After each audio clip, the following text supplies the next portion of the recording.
తులారాశి వారికి ఈ వారం అనుకూలమైన ఫలితాలు గోచరిస్తున్నాయి. వృత్తి ఉద్యోగాల పరంగా, వ్యాపార పరంగా అనుకూలంగా ఉంటుంది. అయితే వ్యాపారంలో కొంత నష్టం చూసిన వాళ్ళకి ఈ వారం కొంత లాభసాటిగా ఉంటుందని చెప్పచ్చు. క్రయ విక్రయాలు లాభసాటిగా ఉంటాయి. మంచి ప్రాజెక్టులు చేతికి వస్తుంది. అయితే రూపాయి వస్తే 98 పైసలు ఖర్చు అవుతుంది. లక్ష వస్తే 98,000 ఖర్చు అవుతుంది. ఖర్చు విషయంలో వెనకాడరు, ఎవరిని నొప్పించరు, ఎవరు అడిగింది కాదనరు. ఏదైనా చేయాలంటే చేసేస్తారు. ఒక్కొక్కసారి అవి మనకే చెడు ఎదురే అవకాశం గోచరిస్తుంది. అపాత్ర దానం అనేది మంచిది కాదు. నిజంగా ఎవరికైనా అవసరమైతే సాయం చేయండి, లేకపోతే మౌనంగా ఉండడమే చెప్పదగిన విషయం. అది బిజినెస్లో కావచ్చు, పర్సనల్గా కావచ్చు, ఉద్యోగంలో కావచ్చు. మీరు 10 మందికి సహాయం చేయాలనుకుంటే అది మిమ్మల్ని ఇబ్బంది పెట్టే విధంగా ఉంటుంది. కాబట్టి ఇటువంటి విషయాల్లో జాగ్రత్త వహించండి. వ్యాపార పరంగా బాగుంటుంది. మంచి అవకాశాలు కలిసి వస్తాయి. లాభసాటిగానే ఉంటుంది. నూతన వ్యాపారాలు ప్రారంభించాలి అనుకునే వారికి కొంతకాలం వేచి ఉండడం చెప్పదగినది. భాగస్వామ్య వ్యాపారాల్లో చిన్న చిన్న ఇబ్బందులున్నా అవి తొలగిపోతాయి.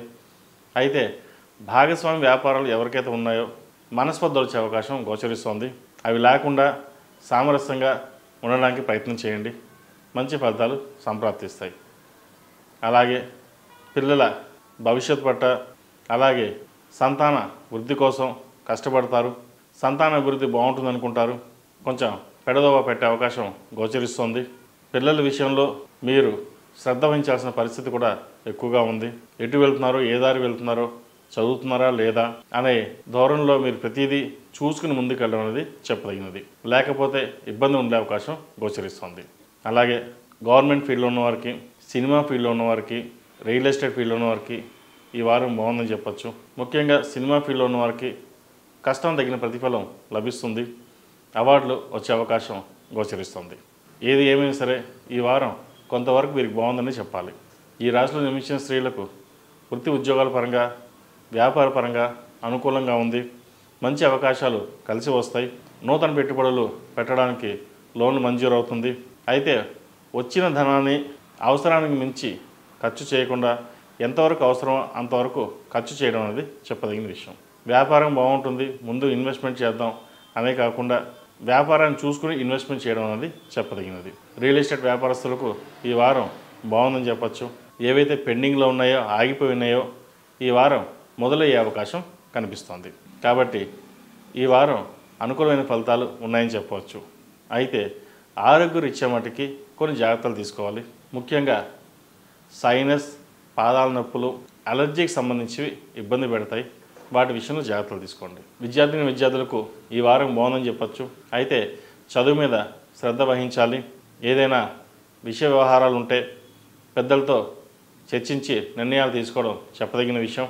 విదేశాలు వెళ్ళాలనుకునే వారికి విదేశీ వ్యవహారాలు అనుకూలిస్తాయి. ముఖ్యంగా వైద్య వృత్తిలో ఉన్న వారికి ఇది మంచి కాలం అని చెప్పవచ్చు. అయితే ఎంత బాగున్నా స్ట్రెస్ కూడా అంతే విధంగా ఉంటుంది. స్ట్రెస్కి దూరంగా ఉండండి. మంచి ఫలితాలు సాధించగలుగుతారు.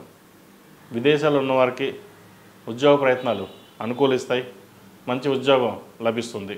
వివాహం కాని వారికి వివాహ ప్రయత్నాలు ఈ వారం కుదుటపడతాయి. మంచి సంబంధం కుదురుతుంది. పెళ్ళి ఘనంగా నిర్వహించాలని చూస్తారు. దానికి అనుగుణంగా ప్రయత్నాలు ప్రారంభిస్తారు. అయితే వివాహానికి సంబంధించి లోన్లకు వెళ్లకుండా ఉండడం అనేది చెప్పదగినది.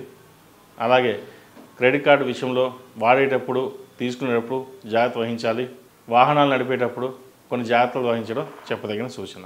ఈ రాశివారు ప్రతిరోజు ప్రతినిత్యం లక్ష్మీ తామరవృత్తులతో దీపారాధన చేయండి. మంగళవారం నాడు, శుక్రవారం నాడు మహాలక్ష్మి అమ్మవారికి కుబేర కుంకుమతో పూజించడం చెప్పదగిన విషయం. అలాగే శనివారం నాడు విష్ణు ఆలయ దర్శనం చేసుకోవడం ఎంతో మేలు చేకూరుతుంది. ఈ రాశిలో జన్మించిన వారికి కలిసి వచ్చే సంఖ్య 7, కలిసి వచ్చే దిక్కు తూర్పు, కలిసి వచ్చే రంగు బ్లూ. ePoojaStore.in పసుపు కుంకుమ నుంచి దేవతా విగ్రహాల దాకా అన్ని రకాల పూజలు, వ్రతాలు, వివాహం, గృహప్రవేశం, హోమాది శుభకార్యాలకు కావలసిన పూజా సామాగ్రి అంతా ఒక్క క్లిక్తో మీ ఇంటి వద్దకే. నేడే ఆర్డర్ చేయండి మీ ePoojaStore.in లో. One stop for all puja needs.